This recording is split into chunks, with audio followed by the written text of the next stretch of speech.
आकाशवाणी केंद्र भोपाल से प्रस्तुत हैं प्रादेशिक समाचार। पहले मुख्य समाचार। प्रधानमंत्री नरेंद्र मोदी ने कहा कि नई शिक्षा नीति राष्ट्र की आकांक्षाएं पूरी करने की कुंजी है। रिजर्व बैंक ने संकट ग्रस्त परिस्थितियों से संबंधित समाधान का रास्ता साफ किया। इस उद्देश्य के लिए 26 क्षेत्रों की पहचान की।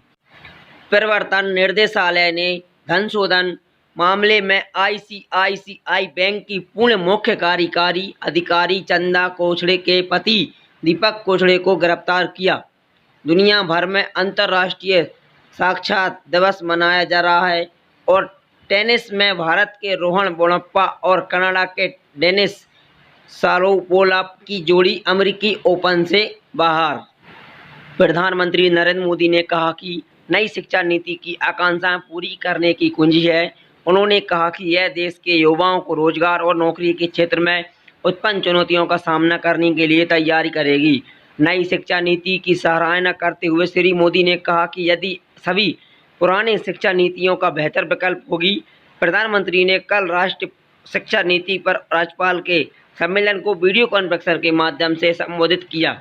श्री मोदी ने कहा कि देश भर से मिले लाखों लोगों के सुझावों को लेकर इस शिक्षा नीति की समीक्षा प्रक्रिया किया गया।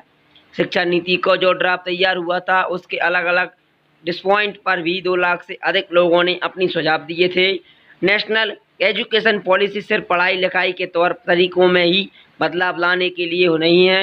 ये पॉलिसी 21वीं सदी के भारत के सामाजिक और आर्थिक जीवन को नई दिशा देने वाली ये पूंजी पॉलिसी आत्मनिर्भर भारत के संकल्प और समर्थन का आकार देने वाली है।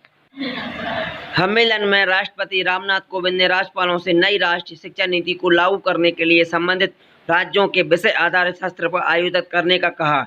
नई शिक्षा नीति 2025 तक प्राथमिक विद्यालय स्तर पर सभी बच्चों को आरंभिक शिक्षा प्रदान करने के सर्वोच्च प्राथमिकता देती है। श्री कोविंद ने कहा कि सार्वजनिक शिक्षा संस्थाओं को मजबूत करना अत्यंत महत्वपूर्ण है।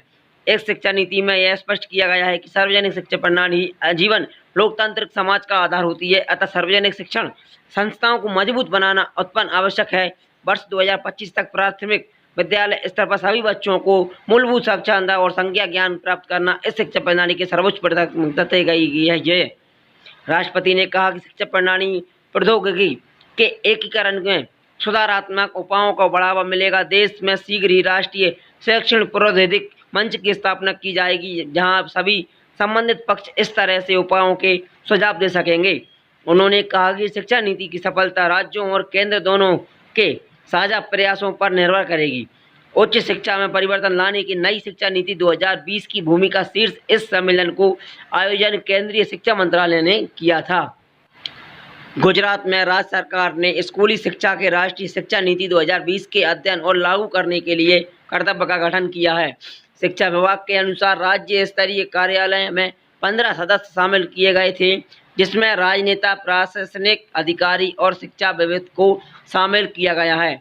यह कार्यबल राष्ट्रीय शिक्षा नीति का अध्ययन करेगा और स्कूल शिक्षा प्रारूप तथा इससे बेहतर तरीके से लागू करने का सुझाव देगा।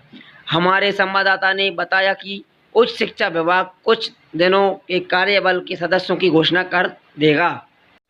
जम्मू कश्मीर में उपराज्यपाल मनोज सिन्हा ने देश भर में उच्च शिक्षा के परिवर्तन लाने में राष्ट्रीय शिक्षा नीति को प्रभावी ढंग से लागू करने के लिए महत्वपूर्ण परामर्श दिए। हमारे संवाददाता ने बताया कि उपराज्यपाल राष्ट्रीय शिक्षा नीति पर राज्यपालों के सम्मेलन को संबोधित कर रहे थे। बच्चों के समेकित विकास के महत्व पर जोर देते हुए उपराज्यपाल की सलाह दी। राष्ट्रीय सेवा योजना गतिविधियों को पाठ्यक्रम का हिस्सा बनाना जाना चाहिए और छात्रों को इन गतिविधियों के अंग मिलने चाहिए। उनकी कक्षा की राष्ट्रीय शिक्षा नीति प्रभावी ढंग से लागू की जा सकती है यदि संस्थाओं को उनकी ज़रूरतों के अनुसार अध्ययन कार्य को घोषणा दोबारा परिवर्तित करने की स्वतंत्रता दी जाए।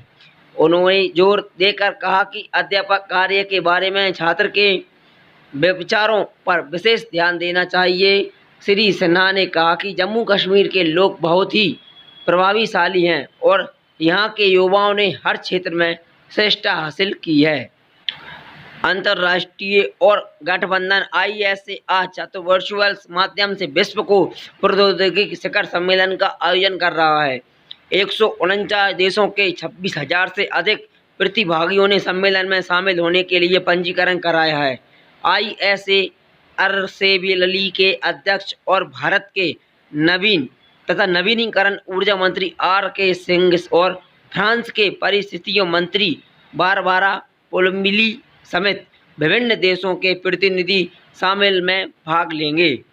भारत सरकार के प्रधान वैज्ञानिक सलाहकार प्रो के विजय राघव उद्घाटन सत्र में मौजूद रहेंगे।